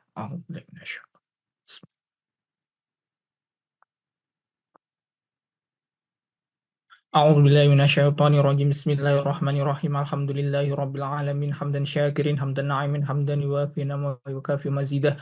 Ya Rabbana lakal hamdu kama yanbaghi li jalali wajhikal karim wa azimi sultanik. Allahumma shalli ala sayyidina Muhammad wa ala ali sayyidina Muhammad. Allahumma ighfir lana dhunubana wa liwalidina warhamhuma kama rabbayani shaghira. Allahumma anfa'na bima 'allamtana wa 'allimna ma yanfa'una wa zidna ilman nafi'a. Allahumma nawwir qulubana binuri hidayatika kama nawwartal arda bi nuri syamsika abadan abadan bi rahmatika ya arhamar rahimin. ربنا ظلمنا أنفسنا وإن لم تغفر لنا وترحمنا لنكونن من الخاسرين ربنا آتنا في الدنيا حسنة وفي الآخرة حسنة وقنا عذاب النار سبحان ربك رب العزة عما يصفون وسلام على المرسلين والحمد لله رب العالمين. Al-Fatihah.